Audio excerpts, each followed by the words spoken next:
L'humilité est la base de la vie chrétienne. Jésus est notre modèle par excellence. Il a donné sa vie. On ne lui a pas prise. La grâce de Dieu porte ses fruits en nous, si nous portons en nous cette vertu qui est l'humilité. Il nous suffit de prendre sur nous d'obéir, de nous soumettre dans les situations qui se présentent à nous. Ainsi, cette bonne habitude, cette discipline de soumission développe, grandit par nos actes répétés. Cette discipline que l'on s'impose va faire fructifier en nous cette qualité merveilleuse qu'est l'humilité. On rejette dès maintenant le projet ambitieux de nous construire en nous reposant sur nos acquis, sur nos savoirs, sur notre connaissance, en nous reposant sur nous-mêmes. On se remet à Dieu et à sa seule volonté. Les fondations alors sont prêtes, établies, pour goûter à la joie de l'humilité. L'humilité nous apprend à respecter l'autre, à le comprendre. Notre ego ne fait plus obstacle. Dans l'humilité, on est très facilement réceptif, perceptif à l'autre. Il n'y a plus de barrage, c'est une sorte de fusion, de communion forte entre nous et notre entourage. Notre relationnel dans l'humilité est fort, puissant. Tout cela dans la douceur, la patience, sans aucune agressivité et violence, pour chercher ou rechercher à conquérir l'attention de l'autre. Nous sommes disponibles, ouverts, réceptifs. Nous laissons l'autre venir à nous dans cet espace où nous ne nous imposons pas. L'Esprit Saint interagit pour nous.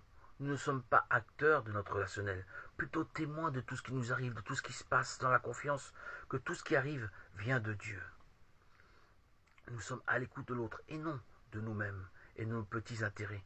Nous laissons la place à l'autre, nous accueillons l'autre, nous sommes à son écoute, vidés de nous-mêmes et le miracle se produit. Une relation véritable se construit, un amour inouï jaillit de l'un pour l'autre, dénué de tout intérêt égoïste. Notre relation avec notre frère, notre sœur, emplie d'amour, est la conséquence de l'amour du Christ qui alimente notre quotidien dans l'unité avec l'esprit de vérité. C'est une relation qui s'est réalisée, que j'ai expérimentée et qui est à la portée de tous. Lorsqu'on accepte volontairement de laisser la place à l'autre, dans l'espace qui constitue notre relationnel, notre rencontre est féconde, prolifique, l'atmosphère est baignée d'amour, d'un désir profond, authentique, de partager d'un même cœur. C'est du cœur à cœur, un cœur à l'écoute d'un autre cœur. Il n'y a ni malice, ni hypocrisie, ni fausse pensée qui peuvent polluer le dialogue, ni fausseté. La base, le socle en est l'humilité. On laisse l'autre grandir, s'épanouir à travers nous. Nous ne manipulons personne ni personne est manipulé. On s'en rendrait compte vite fait d'ailleurs. Une des clés pour détecter que notre démarche est dans l'humilité, c'est notre écoute. Rien nous est imposé et nous-mêmes on n'impose rien. Notre interlocuteur, même le plus égocentré, se fera un plaisir de mettre de côté ses desseins ou ses projets qui étaient remplis d'eux-mêmes. Il va fondre comme un sucre dans un verre d'eau. De même, nous-mêmes, c'est une relation véritable, authentique. Dans ce dialogue d'humilité, d'écoute, chacun des interlocuteurs fait abstraction de lui-même.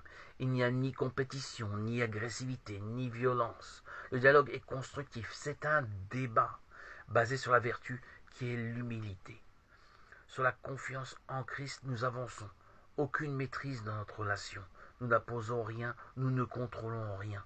Dieu seul est le maître à bord, le capitaine du navire. Nous nous laissons porter, poussés par notre voilier qui est avancé par le souffle de l'Esprit Saint. L'humilité est la clé de voûte qui maintient notre édifice intérieur. La clé de voûte qu'ont rejeté les bâtisseurs est le Christ, roi Messie, qui est l'image parfaite par excellence de l'humilité. Il est bien sûr notre référence, notre modèle. En Christ, nous goûtons la saveur de l'humilité. Restons en connexion avec l'Esprit Saint. C'est vivre l'humilité dans sa chair, dans son intellect. La base, le socle pour bâtir, grandir, ne peut se faire que dans l'humilité. L'étape numéro 1 est de toute évidence de nous remettre à l'Esprit Saint, à l'Esprit de Dieu. L'Esprit nous amènera étape par étape, crescendo en crescendo, à grandir dans l'humilité.